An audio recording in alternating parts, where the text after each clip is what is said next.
Hello, I'm Michelle Moore, and today I will be talking about arranged marriages. As Ashina walks down the aisle, she lifts her head slightly to get the first look at her soon-to-be husband.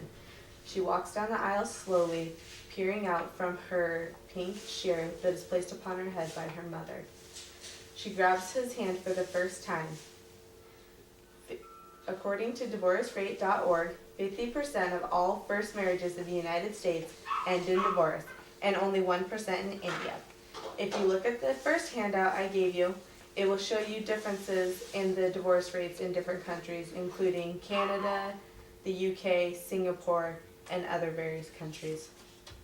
The reason India's percentage is so low is because they are one of the few countries left that still practices the arranged marriage ceremonies. I looked up on Webster's.org dictionary that the definition of arranged marriages, which is a marriage where the parents choose who the son or daughter will marry. These marriages are often seen in Indian cultures and African cultures, and Western societies view them as a typically forced marriage. But as I've seen on a interview on the Today Tonight Show Australia, a husband named Shubham, he was in a marriage for 14 years and said that his parents chose his wife and he never felt like it was forced. In their culture, they are raised that is the normal kind of marriage that they're going to have.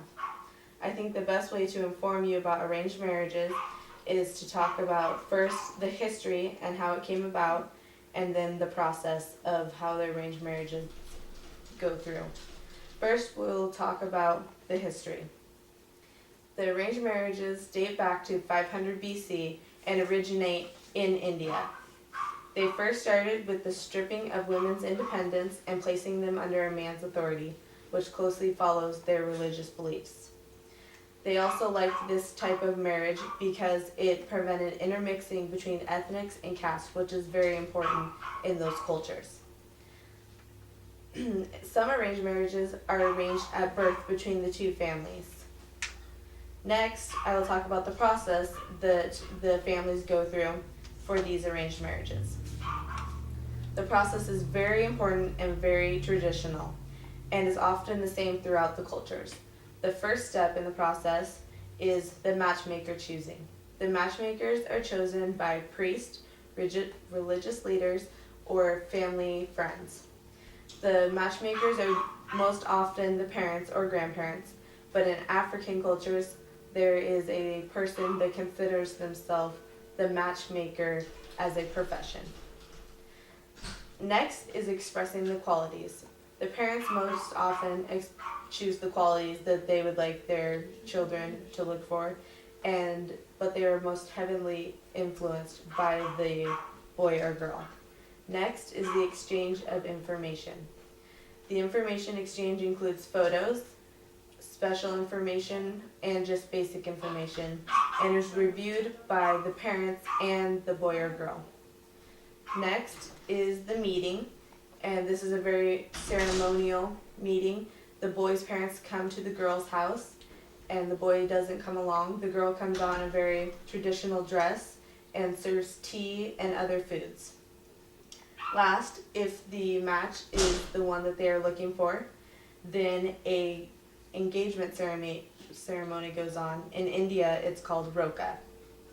On this poster board, I have a traditional Indian ceremony and a traditional African ceremony. Now that you know the vital steps of the arranged marriage process, that can sum up my last point in arranged marriages. Listening to the history and process of arranged marriages, I hope you can better understand the reasoning and beliefs behind these cultures that choose this as their marriage. Typical love marriages are nothing like arranged marriages that we often see in Western societies, but they work in the cultures. Ashina and Rishi look back at the photos of when they were young. They come across beautiful wedding photos, and Ashina is brought back to that nervous feeling.